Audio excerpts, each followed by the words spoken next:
에게 징역 3년을 선고한다. 갈게.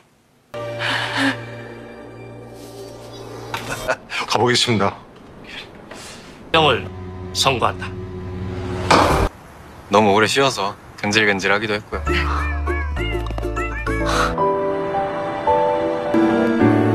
검사님! Kali ini Minat akan membahas drama Korea yang berjudul Miss Night and Day.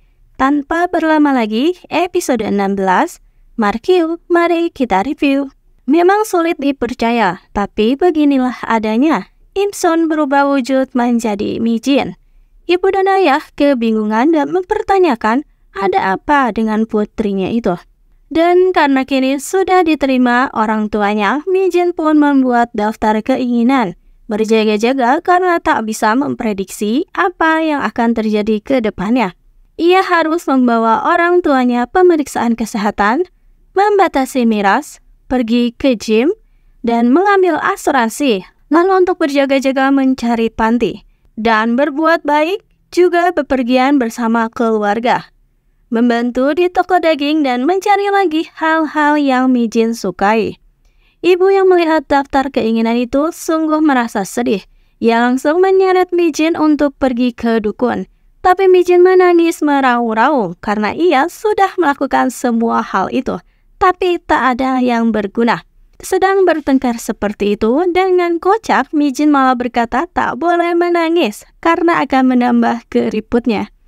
Ayah pun langsung memberikan krim wajah. Sementara itu, sidang Direktur Baek digelar. Atas permintaan korban atau Mijin yang meminta keringanan baginya, akhirnya Direktur Baek hanya divonis 3 tahun penjara. Kembali lagi ke rumah, ibu kesal dengan tingkah Mijin, akhirnya meminta Gayong untuk membawa Mijin pergi. Kedua sahabat itu pun bersenang-senang seharian. Namun kemanapun Mijin pergi, selalu mengingatkannya pada saat bekerja di kejaksaan. Hingga akhirnya dirinya pun menyadari apa yang benar-benar ingin dilakukannya. Sedangkan itu Pak Ju kelakuannya ada-ada saja. Ia berniat membeli cincin bermerek tapi bekas untuk diberikan pada Gayong. Dan kini Mijin mulai rajin belajar lagi. Dan saat pulang ia melihat Ji-ung menunggunya di rumah. Sengaja Mijin bersembunyi, sedangkan ayah sebenarnya sengaja juga mengulur waktu Ji-ung agar bisa bertemu dengan putrinya, yang katanya sebentar lagi sampai rumah. Ayah sangat kesal pada Mijin. Hampir saja Pak Ju terkena tipu, namun untungnya Ji-ung datang. Pak Ju terselamatkan dari penipuan dan tiba-tiba Ji-ung memberikan voucher hadiah sebagai perpisahan. Pak Ju seketika heboh tak terima akan ditinggal pergi oleh Ji-ung. Sedangkan di luar sana Mijin sedang menghabiskan waktu bersama dengan Gayong.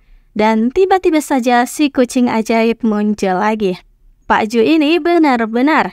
Kemarin sedih ditinggal Ji-ung. Kini ia begitu senang karena Ji-ung memberikan sisa masa sewa apartemennya untuk ditinggali Pak Ju. Sedangkan Mijin di dalam mimpinya ia bertemu dengan Bibi Imson. Bibi berpamitan dan perpisahannya pun sungguh sangat mengharukan. Kini Ji-ung pun berpamitan dengan orang-orang kejaksaan. Pak Kepala tak bisa menahan rasa senangnya karena Ji-ung akhirnya pindah kerja juga. Kini persidangan si penjahat dimulai. Suasana sempat tegang karena Mijin sebagai saksi belum hadir juga. Namun untungnya tak lama ia datang. Dan di persidangan lanjutannya akhirnya vonis untuk si penjahat diberikan. Karena ia tak menunjukkan rasa bersalah sedikit pun, akhirnya ia dijatuhi hukuman mati. Dan dia pun langsung ngamuk. Ibu Mijin tak bisa menahan tangisnya lagi. Ibu mengamuk, tapi si penjahat malah tertawa puas. Dasar psikopat.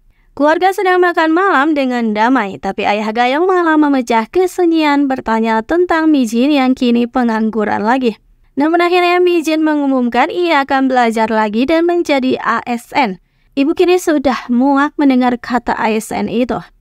Namun Mijin menenangkan jika kali ini memang dirinya lah yang menginginkan hal itu. Dan tak disangka Ji-ung ada di luar sana tanpa menekan bel dan menyimpan tanaman kaktusnya. Hingga waktu pun berlalu, kini Kwon menjalani aktivitasnya lagi sebagai seorang selebriti. Sedangkan di kejaksaan, nama Insun menjadi sebuah legenda yang hebat, bahkan disebut Avengers lansia. Pak Ju juga Gayong semakin lengket, bahkan Pak Ju telah melamar Gayong hingga beberapa bulan berlalu lagi. Jiung menjalani aktivitasnya sebagai jaksa di Seoul, tapi dia banyak dihindari oleh rekan-rekannya karena selalu ikut campur. Temannya berkata jika ada rekrutan baru yang sangat pintar, dan ternyata, tada! Salah satunya adalah Lee Mi-jin.